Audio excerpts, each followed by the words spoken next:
Augustin Koulibaly, c'est le nom du jeune homme abattu le week-end dernier au camp Guillaume Ouedraogo à Ouagadougou. Selon Ludovic Tapsoba, l'oncle de la victime, son neveu souffre de troubles mentaux et serait venu de Banfoura pour se faire soigner à Ouagadougou, faute de plateau technique. La famille demande que justice soit faite, car ce n'est pas la première fois qu'un tel drame se produit devant le camp Guillaume Ouedraogo.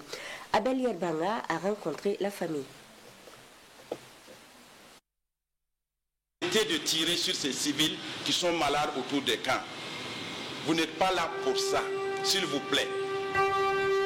C'est le cri de cœur de l'oncle d'Augustin Koulibaly. Ce jeune homme de 29 ans a battu le week-end dernier au camp Guillaume Ouedraogo à Ouagadougou. Très remonté, voire accablé, Ludovic Tapsoba dit ne pas comprendre l'avènement des choses, le comportement des militaires qui étaient en poste ce jour-là.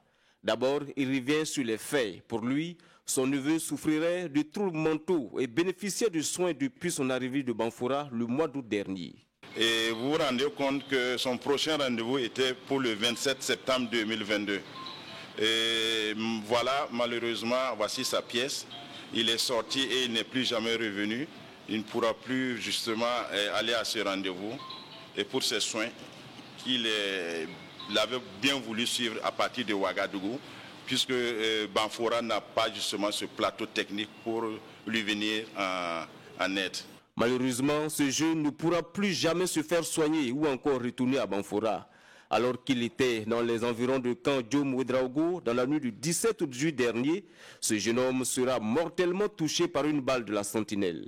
Donc il était sorti justement et malheureusement comme il était atteint de troubles, et il n'arrivait plus à revenir chez lui.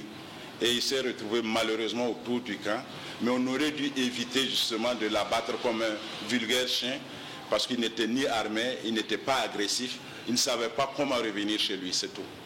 On est en train de se concerter pour savoir réellement ce qui s'est passé pour que ce jeune soit abattu dans le dos, loin des camps militaires, et qui l'a fait et dans quelles conditions et pourquoi. Simplement, nous voulons savoir ce qui s'est passé pour ce jeune Koulibaly. Alors, ce triste constat des faits amène Ludovic Tapsoba à se poser la question sur l'utilité, voire l'importance des camps militaires en plein centre-ville de Ouagadougou. D'autant plus que ce drame n'est pas le premier cas. Et nous constatons de plus en plus qu'il y a des morts autour de ces camps.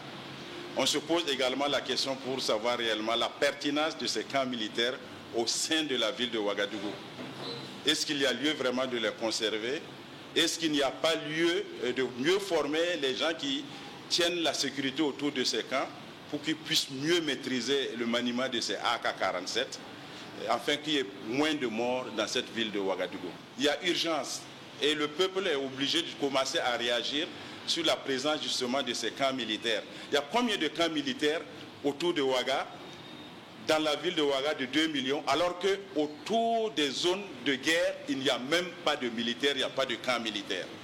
Comment pouvez-vous expliquer cela? Du reste, les constatations d'usage ont été faites par les autorités compétentes, précise un communiqué du tribunal militaire qui informe d'ailleurs que le parquet militaire s'est rendu sur les lieux du drame et une enquête a été ouverte pour élucider les circonstances de l'incident. La famille, quant à elle, ne demande que justice soit faite et que plus jamais ça, un tel drame ne se reproduise.